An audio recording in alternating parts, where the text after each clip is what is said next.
자, 오늘 철학에 의해 6번째 시간 시작하겠습니다. 우리는 지금 계속해서 이 소피의 세계라는 책을 통해서 좀 쉽게 또 쉬운 한국어 표현으로 지금 철학을 공부하고 있습니다. 오늘은 이 소피의 세계 189쪽부터 보게 될 건데요. 우리는 지금까지 고대 그리스 철학자들에 대해서 배웠습니다. 그중 가장 유명한 3명에 대하여 우리가 지난 3주간 중점적으로 생각해 봤습니다. 왜 그리스냐? 철학과 정치가 시작된 곳이고요. 자연과학이 또 철학과 만난 곳이에요. 자연과학, 자연현상을 보면서 사람들이 처음에는 신화적인 생각을, 원시적인 생각, 또 신화적인 생각을 가지고 있다가 그 신화적인 생각을 깨고 그리고 보다 이성적인 접근을 하게 되는데 그게 바로 그리스 철학자들, 소크라테스, 플라톤, 아리스토텔레스였다는 겁니다. 우리 여기서 참고로 소크라테스, 여기 날짜, 연도를 표시할 때 우리 뒤에 나오는 BC 또는 AD라는 표현 아세요? 우리가 연도를 표시할 때 올해가 2020년이에요. 크마이라 하면 치남 삐뽀한 머파이네요. 또 영어로 하면은 이렇게 2020 AD 2020 AD라고 표시하잖아요. 이 AD 또 우리가 아리스토텔레스가 죽은 해가 BC 323년이라는 건데 이 BC 또는 AD가 뭘 뜻하는지 우리가 알 겁니다. BC나 또 AD 각각 점을 찍어서 이렇게 연도를 표시하는데요. 역사를 다룰 때 우리가 워낙 또 오래전 일이다 보니까 정확한 연도로 우리가 그때가 어느 정도나 되는지 또 가늠할 수 있도록 하거든요. 이 연도 표시 오늘 잠시 이걸 설명하고 가볼게요. 보세요. 여기 Birth of Jesus Christ, 이 예수 그리스도가 난 해를 영년으로 기준으로 보는 거예요. 이게 서양에서 오랫동안 사용해왔던 거예요. 영년으로 하고 지금 우리는 여기 오른쪽 끝부분 2020년에 있는 겁니다. 2020년에 있는 거고요. 2020년에서 더 뒤로 가서 323년 이쯤 아리스토텔레스가 죽었다는 거예요. 그래서 Birth of Jesus Christ 이전을 Before Christ 또는 BC라고 쓰는 거예요. Before Christ, BC. 그리고 예수 그리스도의 탄생 이후를 AD라고 라틴어로 Anno Domini, Years of the Lord. 그래서 AD라고 쓰고 있습니다. 우리 이 표시들 이제 잘 알 겁니다. AC, AD, BC. 그러면 아리스토텔레스가 죽은 기원전 323년이면은 지금부터 몇 년 전이에요? 몇 년 전이냐? 지금부터 올해 날짜 올해 2020 더하기 323 하면 2343년 전에 죽은 거네. 2430년 전. 2400년 전. 그때가 고대 그리스의 시기라는 겁니다. 그런데 요즘 학자들은 이 BC AD라는 말이 기독교적이고 종교적이잖아요. 나는 기독교 안 믿는데 그래서 이 종교색을 없애고 이런 표현을 씁니다. 요즘 이렇게 쓰기도 해요. C, Common Era. 사람들이 이렇게 나누기로 했으니까 Common Era라고 해서 C 또는 그 전에는 BC 해가지고 기원 후, 기원 전 AD, BC를 C, BC로 부르기도 합니다. 그렇지만 제가 지금까지 본 대부분의 책들은 그렇게 BCE, C라는 표현 대신에 AD, BC 이렇게 표현하고 있어요.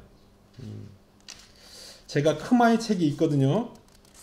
크마의 책이 있는데 잠깐만 화면으로 보여줄 거고요. 오늘 숙제로도 나갈 겁니다. 그런데 크마에로는 그것을 어떻게 표현하는지 제가 볼게요. 여기 자 화면을 좀 없애고 자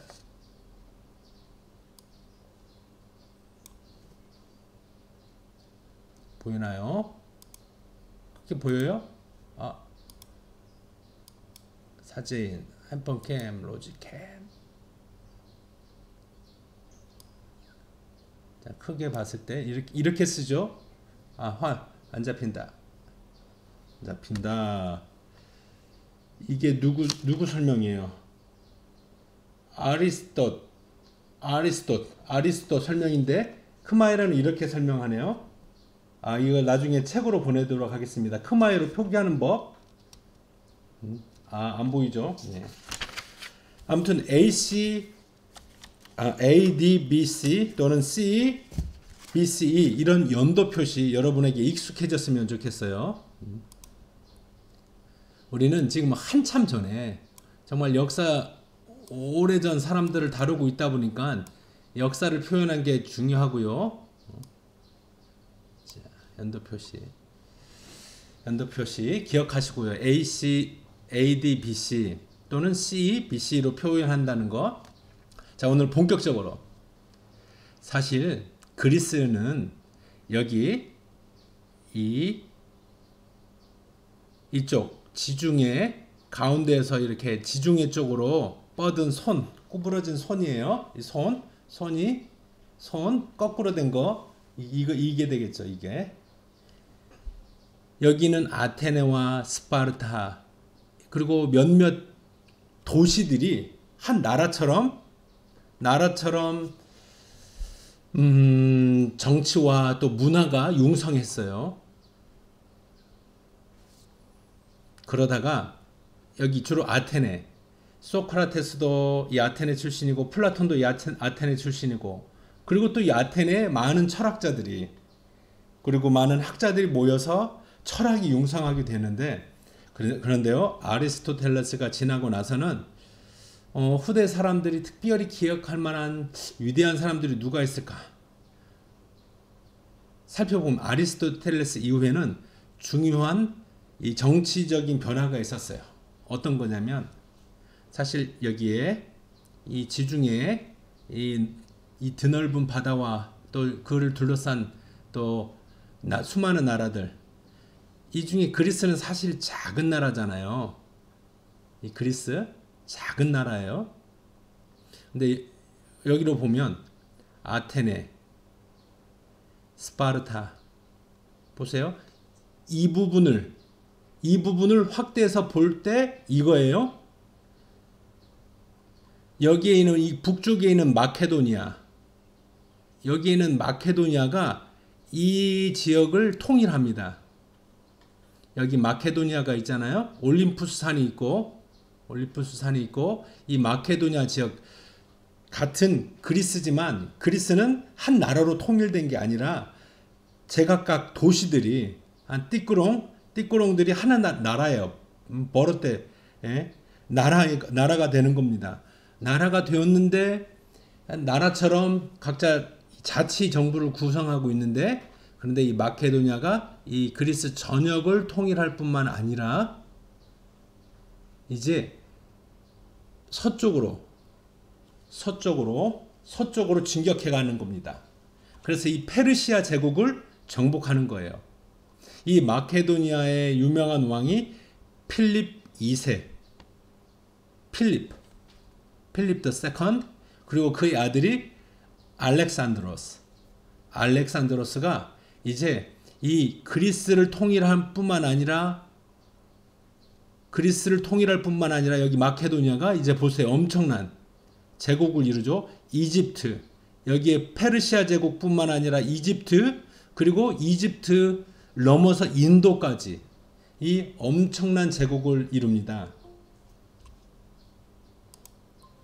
이 엄청난 제국을 이루는데요. 이 엄청난 제국을 가리켜서 우리는 그리스 제국이라고 하는데요. 그리스라는 말은 나중에 후대 사람들이 붙인 이름이고 그 그리스 사람들은 자신을 헬라스라고 불러요. 헬라스. 그래서 헬레니스틱 피리드라고 이야기합니다. 323년 알렉산더 대왕이 엄청난 영토를 정복하고 엄청난 나라를 세웠어요.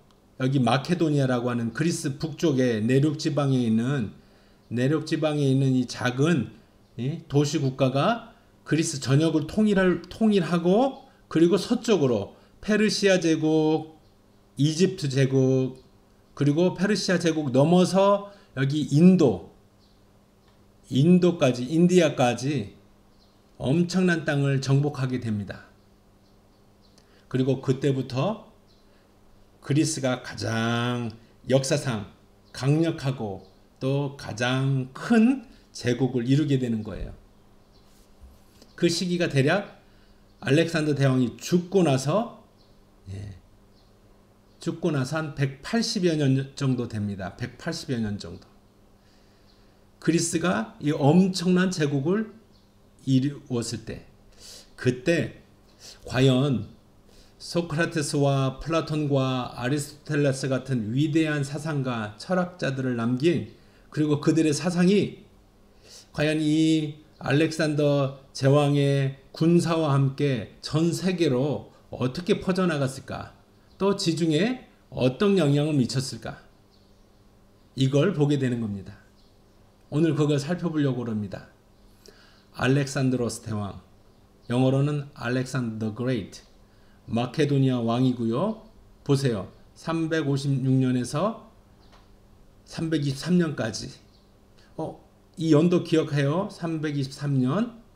사실 이 연도가 또 알렉산더 대왕은 왕인 아버지 필립 2세가 알렉산더 자신의 아들이 또 왕으로 일찍 지목되었는데, 그 왕이 되기 위해서 훌륭한 선생님을 구했는데 바로 그게 알렉산더였어요.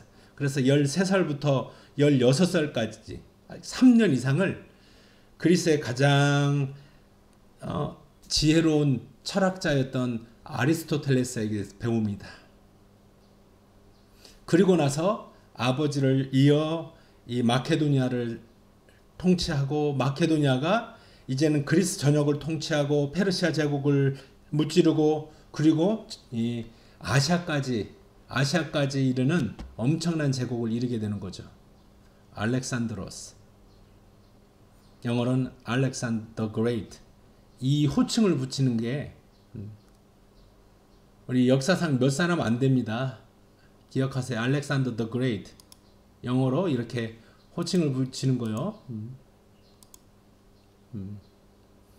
그만큼 그 유럽 최초의 대제국을 건설합니다. 엄청나잖아요. 지도로 보면 사실 이거는 지금 우리가 동양과 서양, 아시아와 유럽을 나누는데, 여기 이 아시아의 엄청난 부분, 그리고 아시아 유럽이 처음으로 처음으로 통합된 제국이라는 겁니다. 직전까지는 페르시아 제국이 이쪽 주로 아시아 지역을 장악하고 있었는데, 그 페르시아 제국을 넘어서 여기서 시작된 이 마케도니아가 서쪽으로 엄청난 제국을 이루게 되는 겁니다. 그럴 때 과연 또 위대한 철학자들의 사상은 어떻게 전파되고 어떤 영향을 미쳤을까? 오늘 그걸 생각해 보는 겁니다. 그런데 사실 한 나라가 이렇게 군사적으로 강해지고, 그리고 전쟁을 많이 치르다 보면 전쟁할 때에는 사상이 발달하기 어려워요. 당장 죽느냐 사느냐, 이걸로 죽느냐 사느냐로 이 생존의 이 문제가 앞에 있는데, 거기서 우리가 어떻게 삶과 죽음을 논하고 또 행복이 뭔지 이야기할 수 있을까요? 그렇지만 그 전쟁이 일어나기 전에, 전쟁의 소용돌이가 일어나기 전에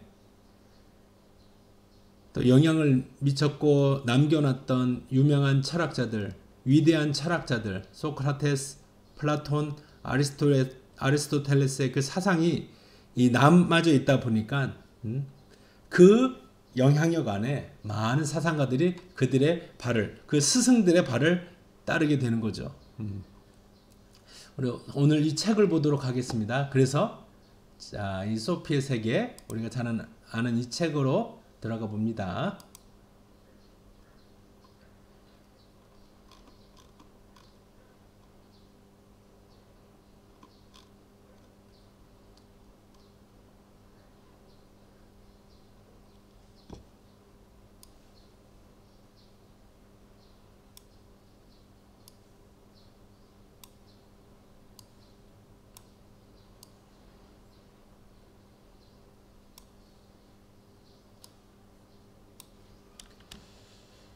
이제 책을 볼 시간이네요.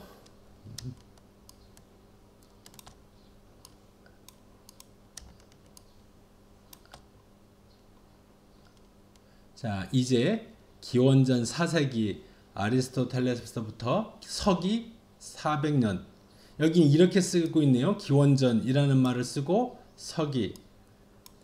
기원전이라는 말은 BC예요. BC, Before Christ. BC고 여기 서기는 AD 400년이니까 약 800년의 시기를 보고 있습니다. 근데 이때 가장 중요한 게 뭐겠어요?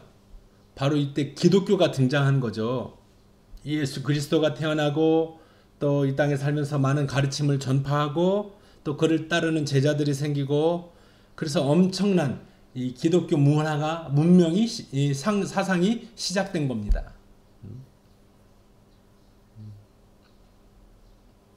기독교가 시작된 거예요. 그동안 기독교 말고 바로 이 알렉산더가 만들어놨던 이 제국에는 어떤 사상들이, 어떤 철학들이 있었는지 생각해 볼 겁니다. 아리스토텔레스는 322년에 죽었어요. 그 사이 아테네는 주도적 역할을 상실합니다. 지금 소크라테스나 플라톤의 학교를 세웠고 그 학교에서 또 제자로 있었던 아리스토텔레스 다 아테네였어요. 아테네는 그리스인들이 장사하고 무역하고 하는 이 산업의 중심지였을 뿐만 아니라 정치의 중심지였고요.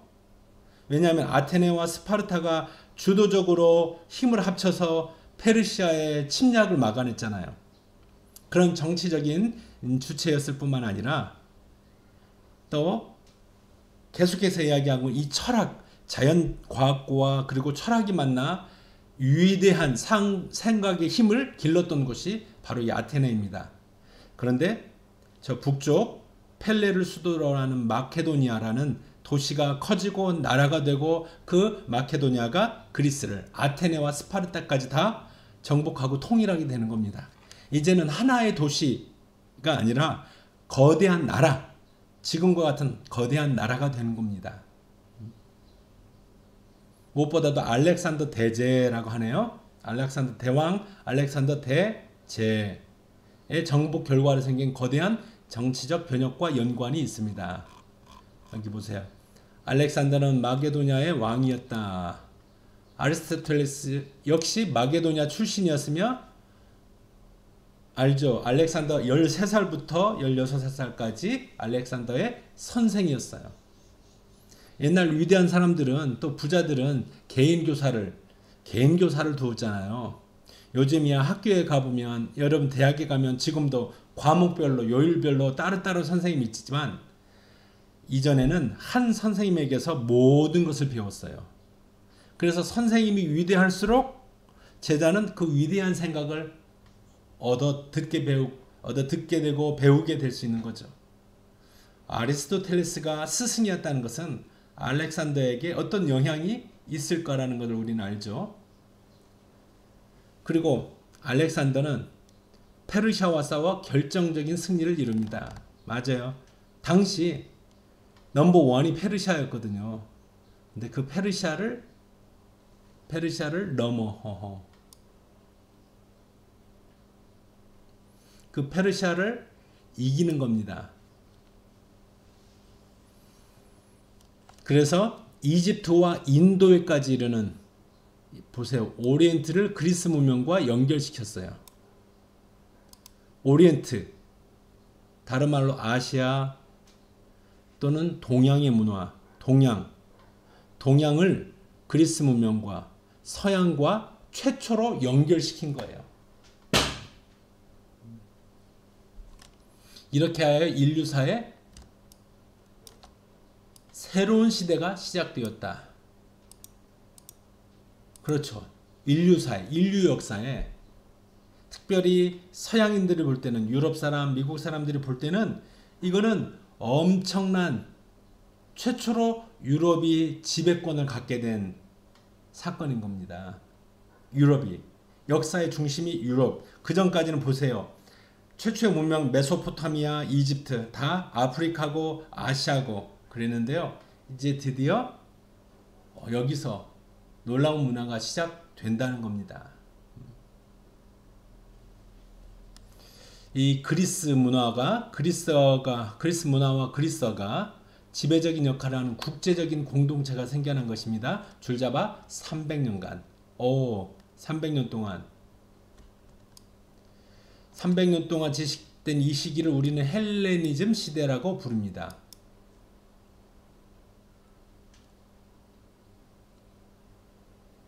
이집트에서 융성했던 그리스적 문화를 뜻합니다. 헬레니즘이란 당시 마케도니아 세 지역 기억합니다. 마케도니아, 시리아, 이집트. 마케도니아, 시리아, 이집트. 제가 한번 볼까요? 이걸로 볼까요? 마케도니아 여기 마우스가 보이나요? 마케도니아. 그 다음에 시리아라고 하면 여기죠. 여기 이 지역. 시리아 그리고 이집트 이 세 지역. 마케도니아, 시리아, 이집트. 예수 융성했던 그리스 문화를 가리켜 헬레니즘 문화, 헬레니스틱 컬처라고 하는 겁니다. 대략 기원전 50년경부터 그러다가 이제 로마가 강해지고 커지면서 정치적 군사적 패권을 넘겨받았어요. 그리스 제국 다음에 로마가 그 지중해 패권을 넘겨받게 되는 겁니다. 그래서 이야기는 이쪽 아시아 쪽에서 유럽의 이야기는 이제 옮겨가는 거예요. 서쪽, 동쪽, 죄송합니다. 서쪽, 스페인까지, 이탈리아에서 스페인까지로 이야기가 넘어가게 되는 거예요. 그래서 이것을 로마 시대라고 하고 우리는 이것을 고대, 에인션트 타임에서도 후기, 이제 로마 시대까지를 고대로 보고 그 다음부터는 중세라고 부르는 거예요. 로마 시대가 끝날 때부터 중세, 미들 에이지라고 이야기하는 거예요. 여기 한 가지 주의해야 될 게 있습니다. 주의, 빠바바밤, 주의. 로마인이 헬레니즘 세계를 정복하기 전에 로마는 이미 그리스의 문화적 식민지가 되어 있었어요. 로마는 이미 그리스의 문화적 식민지. 그럼 로마가 군사적으로 강해졌는데 여전히 로마 강해진 이 로마의 문화는요. 그리스 문화가 그리고 그리스 철학이 여전히 중요했다는 겁니다. 그래서 그리스 철학은 소크라테스와 아리스토텔레스와 그리고 또 플라톤의 이들의 위대한 철학과 사상은 로마 시대까지 영향을 미친다는 겁니다. 로마, 여러분들에게 이 역사 이야기, 문화 이야기가 좀 재미있게 들렸으면 좋겠네요. 저는 이걸 배울 때마다 재미있는데, 왜냐면 외국 이야기고, 그 잘난 유럽 사람들이 어떻게 그들의 문화가 시작되는가. 사실 고대에 보면 유럽은 야만인들의 나라였거든요. 그리고 우리 최초의 고대 4대 문명은 유럽에 하나도 없었어요. 아프리카의 이집트 나일강 문명, 그 다음에 또 여기 아시아 지역에는 벌써 3개가 있었어요. 메소포타미아 지역, 메소포타미아 문명이 있었고, 인도의 인더스강, 겐지스강에 엄청난 또 문화가 있었고, 그리고 중국에 또 양쯔강 유역에 또 큰 문화가 있었고, 이렇게 아시아의 세계, 아프리카의 하나 큰 고대 문명들은 이렇게 있었는데 어느새 지금 세계는요 유럽과 미국 중심으로 가잖아요. 그 오랫동안 유럽이 또 전 세계 패권을 가지고 있었잖아요. 로마 제국 시대부터 시작해서 중세 시대, 또 근대, 또 현대에 이르기까지 다 인류사는 마치 유럽을 중심으로, 서양인들을 중심으로 이루어진 것 같았어요. 그 시작이 그리스 제국이었고요. 그리스 제국의 사상적, 철학적 기둥이 바로 우리가 지난 시간까지 배워왔던 세 명의 철학자가 있고, 그 철학자들의 뒤를 이은 제자들, 또 다른 철학자들이 또 그리스 문화, 헬레니즘 문화를 융성하게 했던 겁니다. 여기 봅니다. 여기에 하나가 더 들어가죠. 종교와 철학과 과학.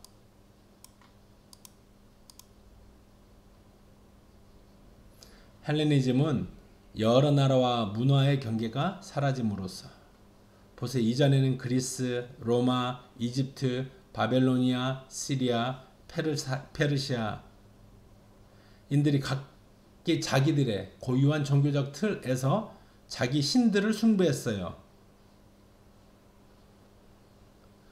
여러 문화가 종교적, 철학적, 과학적 관념으로 이루어진 단 하나뿐인 마녀의 큰 가마솥에 뒤섞이게 된 것이다.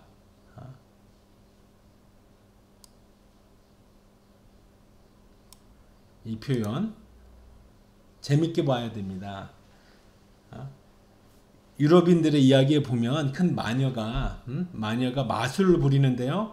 큰 가마솥에 마술을 부릴 때 필요한 약품을 조제하는 거예요. 거기에 온갖 이 귀한 약초들을, 이 진귀한, 이 희한한 약초들을 넣어가지고, 그래서 가마솥에서 끓여서 그 마술을 부릴 수 있는 약초를 구해낸다는 거예요. 그 약물을. 그것처럼 지금 알렉산더가 통일시킨 이 제국 안에 보세요. 다시 사전을 볼까요? 그리스 문화에 뭐가 섞였냐? 여기 페르시아, 여기 이집트 문화, 그 다음에 여기 바벨로니아. 페르시아 전에가 바벨론이었거든요. 바벨론 문화, 그 다음에 여기 인도 문화까지 전 세계의 온갖 중요한 큰 잡다한 문화들이 그리스 문화 안으로 섞이게 되는 겁니다. 근데 문화라고 했을 때는 거기 가장 큰 게 당시에는 신화, 각자의 신들이 있었잖아요. 그 신화와 종교, 그리고 과학이 그리스의 철학 안에서 만나게 된다는 겁니다. 사실 그리스 철학 안에도 신화적인 부분이 있었어요. 소크라테스가 그걸 깨고 좀 더 이성적인 연구, 또 아리스토텔레스는 보다 자연과학적인 쪽으로 철학을 발전시켜 갔는데, 바로 이런 종교와 과학과 철학이 같이 그리스 안에서 만나게 된 것입니다. 그리스의 도시국가 폴리스가 이제 전 세계 규모의 광장으로 대치되었다는 것입니다. 예전에 장터에서 프사 마켓에서는 갖가지 물건들이 주고받고 팔고 사고,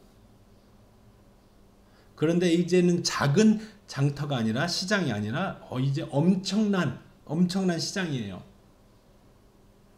뽀이펫, 여기 태국과의 국경 뽀이펫에 가보면 예전에는, 지금도 그런데 엄청난 시장이 있어요. 뽀이펫 국경 넘어서 걸어서 다닐 수 없어서 거기는 전기 자동차 돈을 주고 빌리는 거 알죠? 뽀이펫에. 그리스 제국은 알렉산더 대제가 이룩한 그리스 제국에는 이처럼 서로 다른 생각과 이념들이 소리가 뒤엉키게 됐다는 겁니다. 그것도 여러 가지 나라 말로. 이미 언급했지만 그리스의 관념들은 고대 그리스 지역을 훨씬 벗어나 멀리까지 영향을 주었어요. 그래서 보세요. 멀리까지 영향을 주고 또 멀리서부터 온 영향을 받기도 하고 그래서 그리스에는 이 아시아에서 온 아프리카에서 온 신들도 종교들도 사람들이 숭배하게 되는 겁니다. 신과 종교적 관념들을 서로 다른 여러 옛 문화권에서 빌려온 새로운 종교가 생겨난다는 겁니다. 종교 혼합. 동양과 서양, 아프리카와 아시아의 종교와 신화가 그리스와 섞이는 겁니다.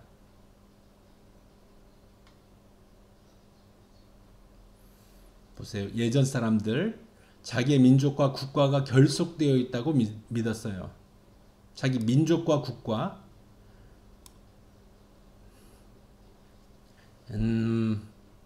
여기 프로테 크마에라고 하나요? 프로테 캄푸치어. 이 캄보디아 이 나라는 쭌찌엇 크마의 민족의 나라예요. 이 크마의 민족. 우리 대한민국도 한민족이라고 우리 하나의 민족이 있어요. 하나의 민족이 하나의 국가를 이루어서 우리는 이런 이 설명을 잘 이해할 수 있습니다. 자기의 민족과 국가가 결속되어 있어요. 함께. 우리 민족이 우리 나라고 우리 나라가 내 민족이고. 그런데 그리스 제국에서는 이런 경계가 점점 사라지면서 인생관에 관련하여 많은 사람들이 이제 의심하고 불안을 느끼게 돼요.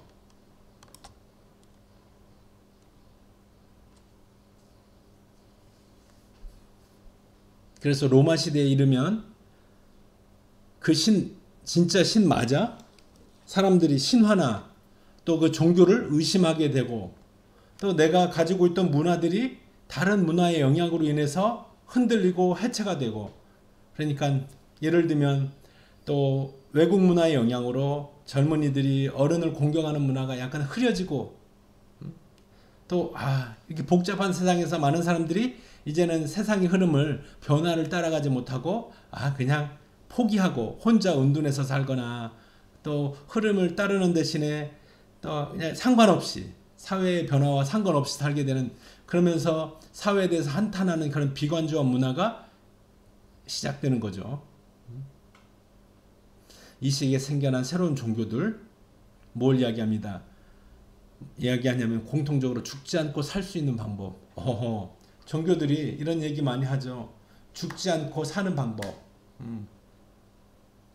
이걸 비밀스럽게. 그래서 또 소수의 또 허락된 멤버들에게만 회원들에게만 또 특정 종교의식을 통해서 영원히 죽지 않고 영생할 수 있다는 그런 방법을 가르쳐주고 전하고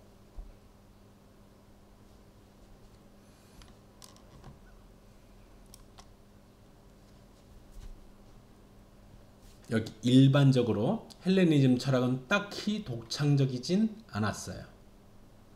딱히 독창성을 띠지 않았어요. 왜냐하면 독창적이기에는 워낙 많은 다른 나라, 다른 민족의 종교화 또 과학과 철학들이 흘러 들어왔어요. 이런 것들만 해도 이미 새롭고 독창적인 거예요. 낯설죠. 독창적이보다는 새로운 거죠. 그 새로운 것들에 많은 사람들이 그 새로운 것들을 파악하는 것으로도 힘들었어요.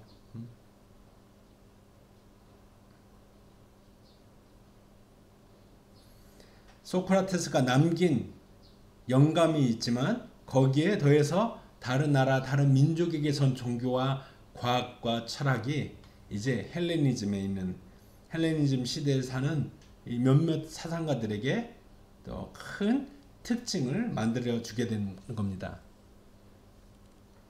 여기 이집트의 도시 알렉산드리아 지도를 보면요. 알렉산드리아는 여기입니다. 이 이집트의 알렉산드리아 아프리카의 북동쪽이죠. 알렉산드리아는 보세요. 이 아프리카에서 올라오는 그리고 이 바다 위쪽 이 그리스에서도 오는 그리고 이 서쪽 페르시아와 이 아시아 지역에 많은 배들이 사람들이 오고 가는 중요한 무역적 거점입니다. 여기에 살았다는 것은, 여기서 교육받았다는 것은, 그래서 많은 문화들을 접해볼 경험을 가졌다는 겁니다. 여기에는 알렉산더가 엄청난 도서관을 건축했고요. 거기에 수학, 천문학, 생물학, 의학의 중심이 되었어요. 자, 읽어보세요. 헬레니즘 문화는 오늘날의 우리 세계와도 흡사합니다. 20세기, 지금 우리 시대죠. 21세기, 정확히 말하면 21세기 더 개방된 국제 공동체가 특징을 이루고 있어요. 보세요. 이미 여러분 중에는 또 한국을 다녀온 사람도 있고, 또 태국이나 다른 나라를 다녀온 사람도 있고, 거기서 공부한 사람도 있잖아요. 다른 언어를 지금 여러분들을 배우고 있고, 그 언어와 함께 그 나라의 다른 문화도 배우고 있고요. 그리고 이 한국 문화뿐만 아니라 여러분 다른 나라의 문화들과 이야기들을 우리는 이 미디어를 통해, TV를 통해, 신문을 통해, 인터넷을 통해 많이 보게 됩니다. 그래서 지금 더 개방된 국제 공동체라는 겁니다. 그래서 우리는 우리 부모님이 사는 시대와 다른 종교, 다른 인생관 가지게 된 거예요. 부모님의 오래된 이 예전 보수적인 전통적인 종교나 인생관과 다른, 분명히 우리는 다른 새로운 인생관을 가지고 살고 있어요. 서력기원이 시작될 무렵 BC 1년, BC 300년에서 BC 1년 또 AD 300년까지 그리스인들은 이집트인, 오리엔트인과 가졌던 신에 대한 관념을 모두 섞어서 갖게 되었고, 그게 또 로마로까지 넘어가게 된 것입니다.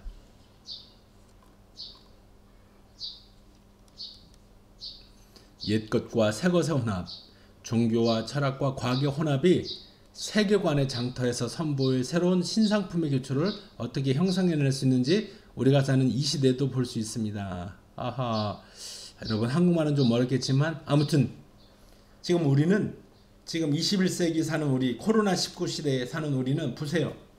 중국에서 시작된 이 바이러스가 지금 캄보디아, 한국, 일본 말할 것도 없이 또 미국, 또 남미인 브라질, 아르헨티나, 불가리아, 또 유럽 전역을 이 몰아치고 있잖아요. 전 세계가 지금 이전에 볼 수 없었던 이 위기 시대를 겪고 있잖아요.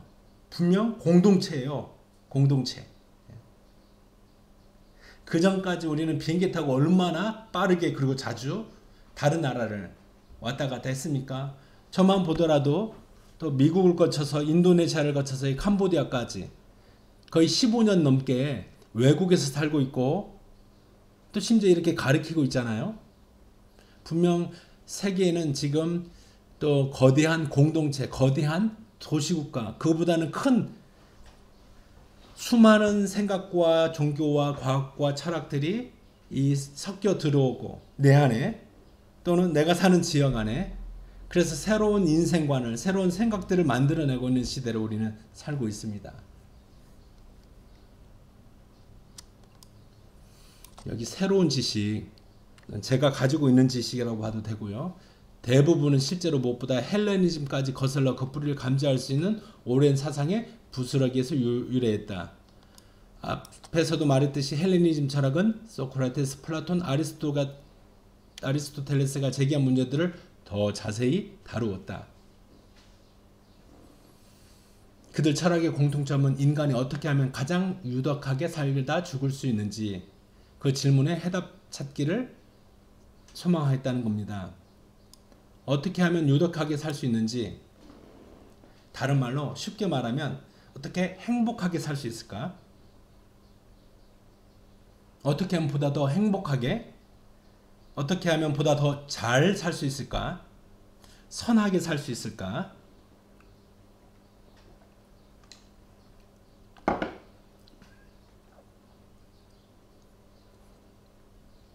이거는 고대 그리스 철학자들이 세계의 기원, 우리는 어떻게 시작되었을까? 세계는 무엇으로 만들어졌을까? 어디서 시작되었을까? 이런 기원의 문제와는 조금 다르잖아요. 세상은 물로 되어 있어 세상은 공기로 되어 있어. 세상은 아니 흙으로 되어 있어. 이런 것과는 다른 문제예요. 내가 어떻게 살 수 있을까? 우리가 어떻게 해야 행복에 도달할 수 있을까? 이건 윤리학의 문제라는 겁니다. 어떻게 해야 잘 살 수 있을까?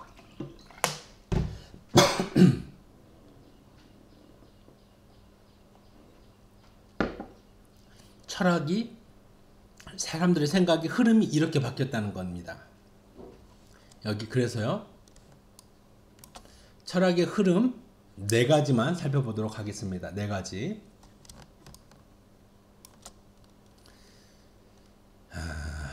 견유학파. 여러분 동네에 개 치과에 개들 보세요.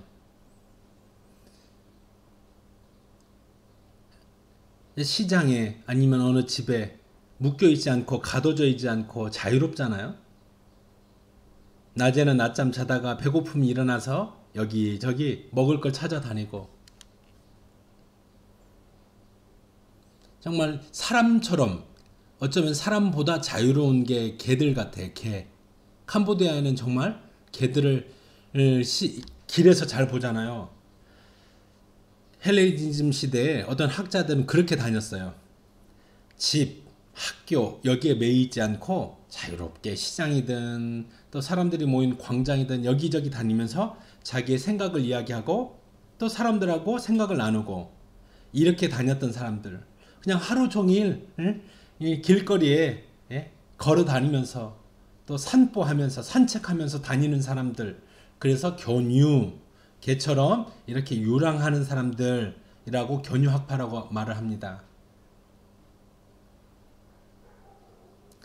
언젠가 소크라테스가 시장에서 많은 물건을 진열해 놓은 한 가게 앞에 서 있었다고 합니다. 가게 앞에서 한동안 이 물건들을 지켜보다가 소크라테스가 버럭 소리를 지르며 이렇게 말했습니다. 아테네 사람들 살기 위해 얼마나 많은 물건이 필요한지 좀 보세요. 얼마나 많은 물건이 우리가 살면서 필요한지 보세요. 그러니까 수많은 물건이 이 시장에서 가게에서 팔리고 있고요. 사람들이 다 그걸 사잖아요. 사가서 다 살기 위해서 그걸 사서 쓴다는 거죠. 얼마나 많은 물건들이 아테네 사람들이 살기 위해 필요한지. 그렇게 우리 인생이 많은 걸 쓰고 많은 걸 이용하고 그렇게 살다 죽는다는 겁니다. 기원전 400년경 아테네에서 안티스테네스 바로 소크라테스의 이런 태도에서 출발했습니다. 안티스테네스는 바로 소크라테스의 제자예요. 이 학파들은 진정한 행복이 우리 물질적인 사치, 정치 권력, 건강과 같은 외적인 것에 달려있는 것이 아님을 강조했어요. 우리는 그와 같은 우연적이고 덧없는 것에 의존하지 않는 것 자체가 참된 행복이라고 보는 겁니다. 행복은 우리가 쓰는 물건이 얼마나 많이 있는지에 달려있지 않고 또 행복은 그런 물건에 달려있지 않기 때문에 행복은 또한 모든 사람에게 주어질 수 있다고 보는 겁니다. 그리고 한 번 진정한 행복을 이루면 다시 잃게 되는 일은 없다고 했습니다. 오늘 이 디오게네스 이야기까지만 하고 잠시 쉬겠습니다. 가장 잘 알려진 견유학파 철학자는 안티스테네스의 제자인 디오게네스입니다. 디오게네스는 평생 동안 통 안에서 큰 술통이죠. 물통을 집 삼아서 옷 한 벌, 지팡이 하나, 빵주머니 하나 아무것도 가지지 않고 그렇게 가진 게 없는 것 같은데 그에게서 행복을 빼앗기는 쉽지 않은 일이었어요. 이 디오게네스라고 하는 이 유명한 학자들 이야기를 듣고 알렉산더 대제가 그를 찾아왔어요. 그에게 좀 배움을 얻어보려고. 그도 위대한 스승인 아리스토텔레스에게 어렸을 적 배웠기 때문에 위대한 철학자들, 사상가들을 높이는 존중할 줄 알았어요. 그렇기 때문에 그 소식을 듣고 디오게네스를 찾아와서 그에게 이야기합니다. 당신은 위대한 철학자라고 하는데 혹시 필요한 거 있습니까? 당신이 원하는 게 있으면 내가 당장 당신에게 주겠습니다. 그랬어요. 그랬더니 우리 같으면 그래요? 우리 가족들이 이 먹고 살 또 넉넉한 큰 집을 하나 지어주세요. 또 넓은 땅을 주세요. 할 수도 있는데 이 디오게네스가 한 얘기가 뭐냐면은 지금 당신이 내게 오는 햇빛을 가리고 있으니까 잠시만 비켜줄래요? 조금만 비켜줄래요? 햇빛을 가리지 말아달라고. 이렇게 디오게네스는 자기가 위대한 최고 통치자보다 더 부유하고 행복하다는 것을 보여줍니다. 디오게네스는 이렇게 자족하는, 스스로 만족하고 가진 것에 또 만족할 수 있는 그런 삶이었어요. 견유학파 철학자들, 인간이 자신의 건강 때문에 근심할 필요가 없다고 생각했어요. 고통과 죽음조차 인간을 슬프게 하지 않는다는 말입니다. 이게 동의가 안 될 수 있죠. 내가 아픈 것, 그리고 아프다가 그렇게 죽게 되는 것, 내 가족들이나 다른 사람들의 모습을 보면서 내가 아픈 것처럼 또 나도 죽게 되는 사람으로서 같이 아파하고 슬퍼할 수 있는데, 그런데 이 견유학파는 그런 고통에 대해서, 자신뿐만 아니라 다른 사람의 고통에 대해서 그렇게 무관심했어요. 그래서 생긴 말이 냉소적이다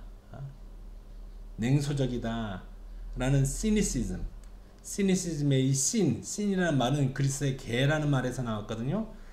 견유학파, 개처럼 다니는 이 사람들은 오직 자신의 행복만이 중요한 거예요.